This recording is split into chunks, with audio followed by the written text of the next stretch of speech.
ओबीसीना जी ही सापत्न भावना वागणूक दिली जाते ही कुठेतरी ह्या शासनानं थांबवावी। हे शासन त्यांना सर्टिफिकेट खिरापत वाटल्याप्रमाणे वाटतंय।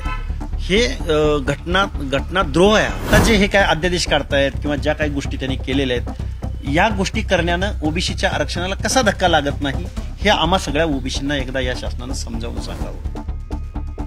या झालेल्या लोकसभा निवडणुकीमध्ये जरांगे फॅक्टर वगैरे काही नव्हता। एखादं बैलगाडी चालली आणि त्याच्या पाठीमागून कुत्रं जात असतं, त्या कुत्र्याला वाटतं की बैलगाडी माझ्यामुळे चालते।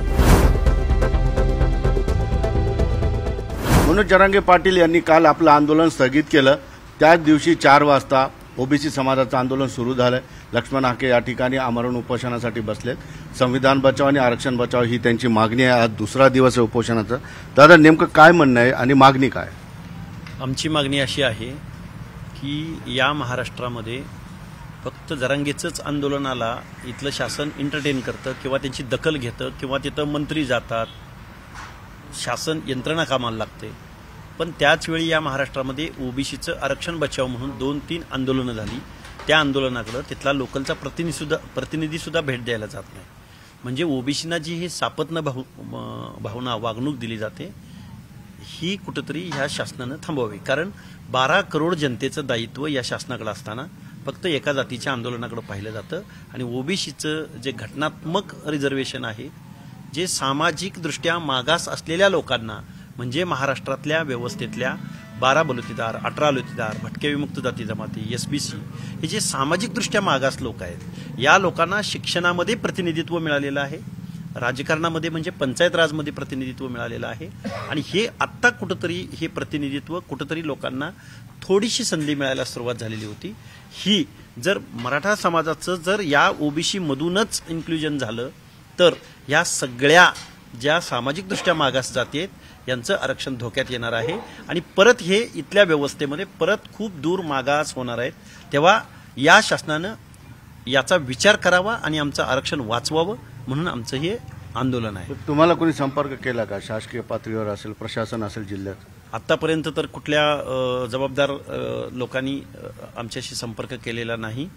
फक्त तालुका लेवलचे तहसीलदार आणि पोलीस अधिकारी यांच्या व्यतिरिक्त आमच्यापर्यंत आतापर्यंत कुणीही संवाद साधलेला नाही। आता भाषण करताना तुमच्या नेत्याने एक फार महत्त्वाचा मुद्दा या ठिकाणी व्यक्त केला की जवळपास कुणबी प्रमाणपत्र घेऊन 90% समाज ओबीसीमध्ये गेलेला आहे, मग 10% समाजाला हे कुणबी प्रमाणपत्र बघा, एखाद्या आमच्या ओबीसीच्या, व्हीजेएनटीच्या, एसबीसीच्या एखाद्या पालकाला जर एखाद्या त्याच्या पाल्याचं जर प्रमाणपत्र घ्यायचं असेल तर महिना 2-2 महिने ते सर्टिफिकेट भेटत नाही।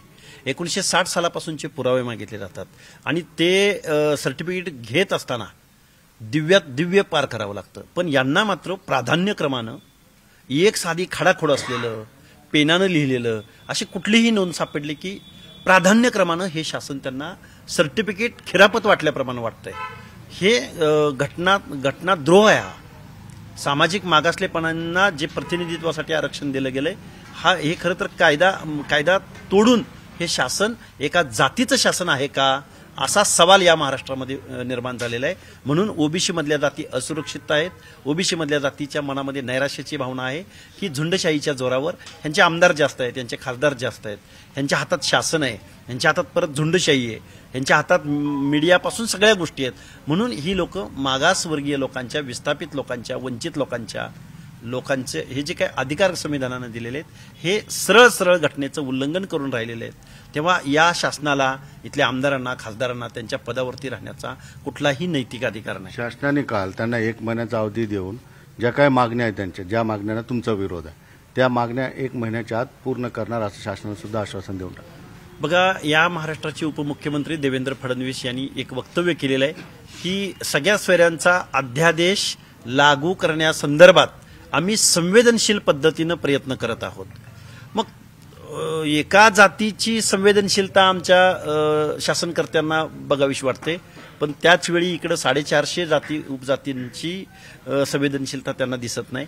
हे खऱ्या अर्थानं एका जातीचं सरकार आहे का अशी शंका आमच्या मनामध्ये निर्माण झाली आहे। किती दिवस उपोषण चालेल? आमचं उपोषण जोपर्यंत आम्हाला हे शासन ओबीसीच्या सगळेच म्हणतायत की ओबीसीच्या आरक्षणाला धक्का न लावता, मग आता जे हे काय अध्यादेश काढतायत किंवा ज्या काही गोष्टी त्यांनी केलेल्या आहेत या गोष्टी करण्यानं ओबीसीच्या आरक्षणाला कसा धक्का लागत नाही हे आम्हा सगळ्या ओबीसींना एकदा या शासनानं समजावून सांगावं.